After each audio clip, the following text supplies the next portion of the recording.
अंगीकुरुष्वाजयमेव धैर्यात् कुटुंबरंगे यदि ते जिगीषा पराजितो जीवित भागहारी प्रभुः कुटुंबे पुरुषोऽथवा श्री।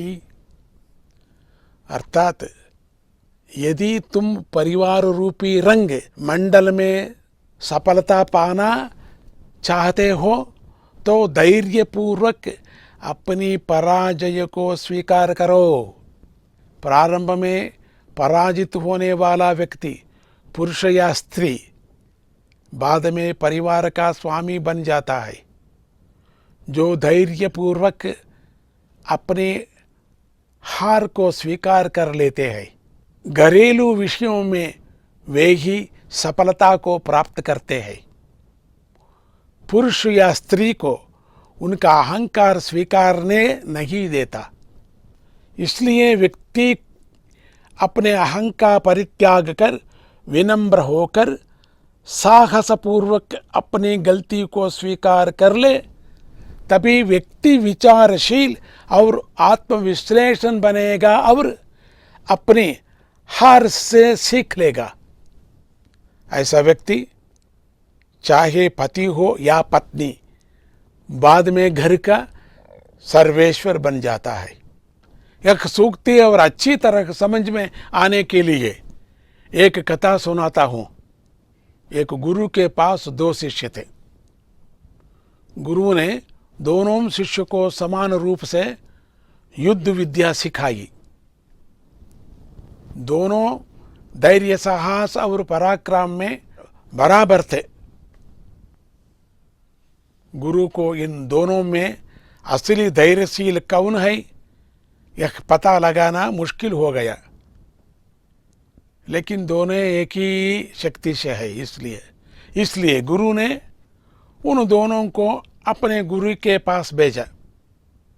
दोनों शिष्य गुरु की बात सुनकर परम गुरु के पास जाने के लिए निकल पड़े। रास्ते में उन्हें एक जंगल से गुजरना पड़ा।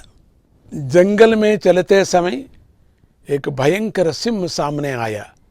सिंह को देखकर एक शिष्य वहां से भाग खड़ा हुआ। दूसरे शिष्य ने तलवार निकालकर सिंह का सामना करना चाहा, लेकिन जब सिंह पास आया तो उसे डर लगा और वह भी भागकर एक पेड़ पर जा बैठा। थोड़ी देर बाद जब सिंह चला गया, वह पेड़ पर से नीचे उतरा। इतने में पहला शिष्य भी वहां आया और दोनों मिलकर परम गुरु के पास पहुंचे।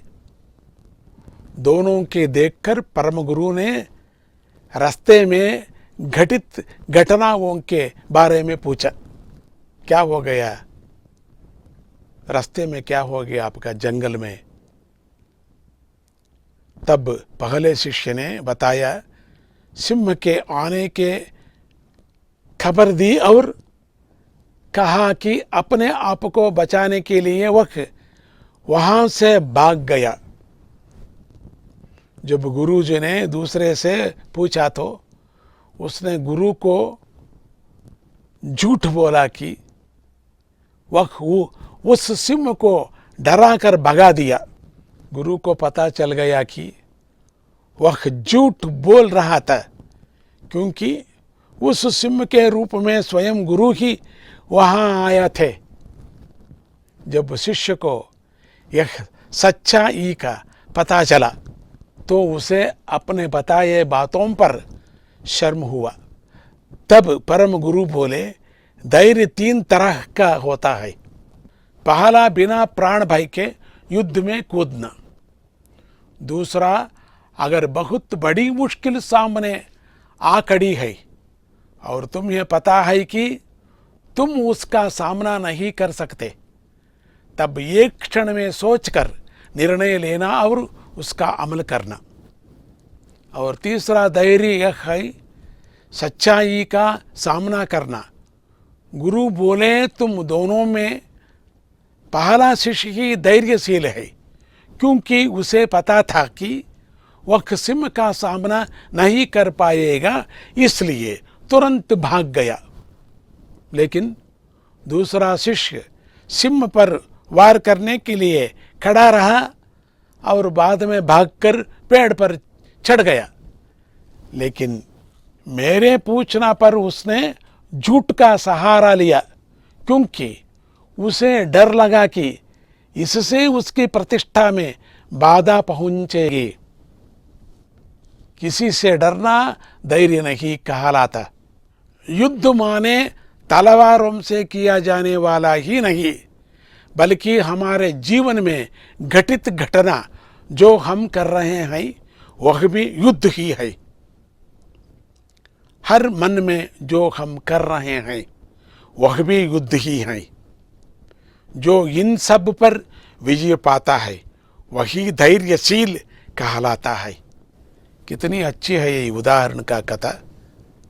बार बार सुनना, अब मालूम होता है इसका अर्थ, ये सूक्ति का अर्थ कितनी अच्छा है।